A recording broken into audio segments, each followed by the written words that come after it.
Economics Form 1. We are now at lesson 3, and we are going to talk about scarcity in economics, which simply refers to the fact that most things are limited in supply. So that is why you see on the cover page we have sunlight, and we have a small farm of bananas. Now, sunlight is not scarce as such. I mean, it's all over. So sunlight is not scarce. That is just an example. On the other hand, bananas that you see across are scarce. That is, they are not abundant, they are not available free all over the place. So, we're talking about scarcity. Scarcity is important in economics because it is one of the main characteristics of a good or service. So, we are interested in scarcity because it describes, it best describes commodities and even the means of production. It is one of the factors that describe commodities and means of production.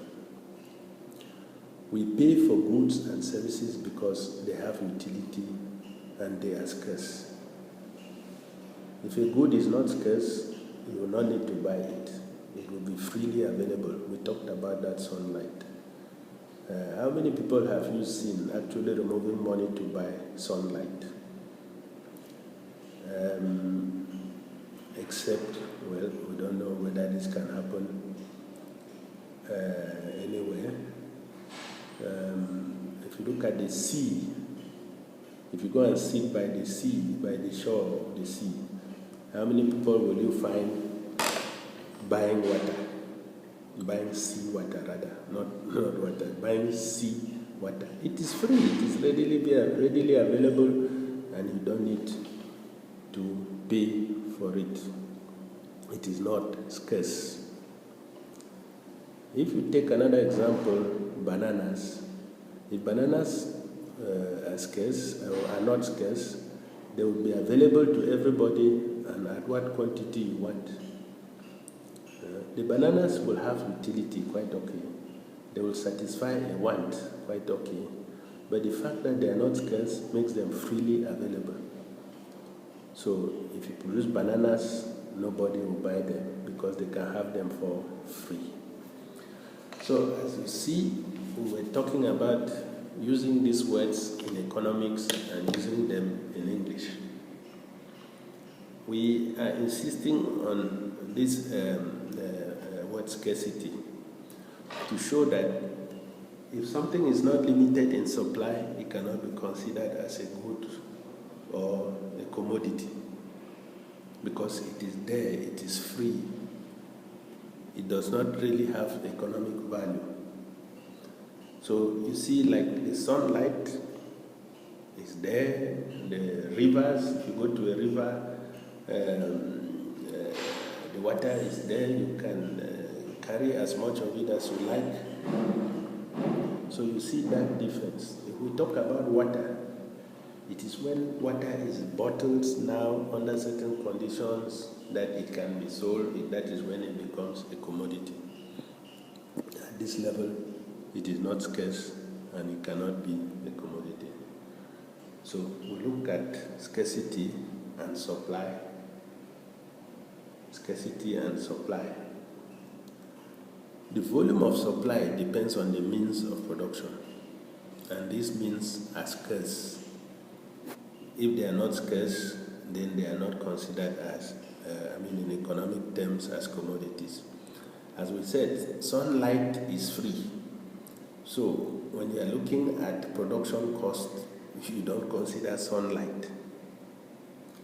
If you are producing by the seaside, if you look at, or by a river, You don't consider the water as in their production cost, except the activity of drawing the water and bringing it out to be used.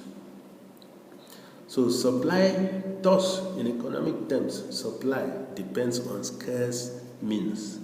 That is, all what you use to supply, that the producer uses, are supposed to be scarce.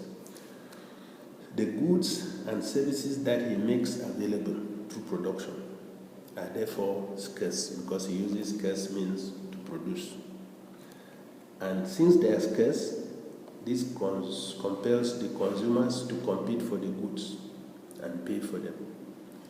When you compete to buy, you pay. So scarcity of supply makes the consumer to be prepared to pay a higher price for the good or service. If he doesn't pay, the good or service will be supplied to the other person who is prepared to pay. So scarcity thus pushes up the price and places the supplier in a position of advantage. Scarcity pushes up the price now and places the supplier in a position of advantage. Now, we will look at scarcity. We've looked at it vis-a-vis the supplier, vis-a-vis demand. It has its effect on demand in two ways. We already started seeing it from supply. What happens is that it may push up the price of a good or service. As we have seen earlier, if a good or a service is scarce, the supplier has the tendency to raise the price because there is demand, so it may push up the price of a service because the supplier may want to raise the price. And a high price, as we have seen, as we know in economics, or we shall still see in our lessons, a high price drives or scares away consumers, thus dropping demand. You, as students, every break, for example, you buy, say, a packet of biscuit and a bottle of orange juice every break. Now, what happens if the price for these items go up? Okay, let's start from the beginning. What happens if they become scarce? That is, by the time you go to the shop, there are 100 or 200 students, and there are 100 students, and there are only about 15 or 20 packets of biscuit available for sale. What happens? You struggle to buy. There is high competition to buy the biscuit. So the seller, the trader, may have the tendency of saying, okay, instead of selling it for 100 francs, I'll add 50 francs on it and sell it for 150. And then you people realize that even at 150, some of you will still struggle to buy it because you want to eat biscuit. But then it will discourage most of you who came to school knowing that a packet of biscuit is 100 francs, and then you can take the balance and buy a bottle of orange juice. So it will discourage you. So when it discourages some of you, what happens? Demand drops. That is, it means that some of you are no longer become interested in buying biscuits. So scarcity, that is how it affects demand in the first way. In the second way, it may affect the resources of the consumer and limit what he can acquire. For example, if your father gives you 500 francs each day that you go when you are going to school, during break, you buy A, B, C, D. You have your 5 usual items that you buy. Maybe bread, you put sardine inside, and you buy, how do you call that liquid? You buy water and drink. And this goes into that 500 francs. Now, if the scarcity if there is scarcity, what happens? It pushes up the price of one or two items. If there's scarcity of one or two items, it pushes up the price, and you will no longer be able to have all of what you used to acquire. So that's another way in which it affects it. So scarcity limits the capacity to consume. That is very clear. Now, as we are giving this example, Mr. Alonge gives his wife 2,000 francs to cook food for the day. This woman would have loved to cook chicken, but then the money is not enough for that. So she has to make use of these scarce means. This is what she will consider now as scarce means because they are not enough, to see how to make a good meal. So the capacity to consume drops. She might end up with bonga fish or whatever, or just vegetables in order for everybody in the house to eat. But what they would have loved to consume, they cannot.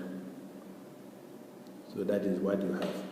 Now, as we said, when there is scarcity, you have to choose. That is what we call now the scale of preference. When there is scarcity, you have to choose. So in that case, you come out with what they call a scale of preference. Your means are scarce. You want to satisfy your wants. So a scale of preference places the more important ones before the less important ones.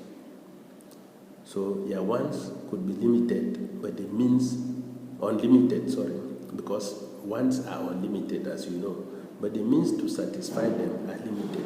They are scarce. So you are obliged to choose. So you choose the more important ones, and then you put them first. That's where you have what they call scarcity and choice. So you leave some out and keep them for future if possible. Now, if we take this example of Mr. Bilong, who has just received his salary, and he has so many things to buy, which he wants to buy anyway. These are his wants: shoes, trousers, shirts, TV set of chairs for his house, another bed, a refrigerator, a dining set, a clock, set of drinking glasses, perfume, toiletries, and a new phone, etc. Mr. Bilong's salary is only 500,000 francs, but all the things that he wants could be more than 2 million francs. So what does he do? His wants are many, but his means is limited, scarce. It is therefore clear that he cannot satisfy all his wants based on the 500,000 francs received as salary. Mr. Bilong has to make a choice. So because of scarcity of resources, you are required to make a choice. You list your wants according to their importance. This gives you what we call, or we're telling you about, the scale of preference. Since your means are scarce and you cannot satisfy all your wants, you start with the items high on your scale of preference. That is the things that you prefer first. For example, Mr. Bilong looks at it and says, no, I must have my toilet issues, my soap, my toothpaste, and he says, okay, 10,000 francs is going for that. Perfume, 15,000 francs. Shoes are very important, but he says, since I don't have money now, let me go for second-hand shoes for 4,000, he says, but I work in Douala and the places are so hot, I think I need a refrigerator at all costs.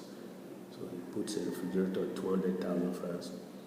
And then he says, I can go, for now, I can go without a set of sitting chairs. Maybe I should just have a dining set, 150,000 francs. So if you look at all this, you will see that he is already he's already reaching his limit of 500,000 francs.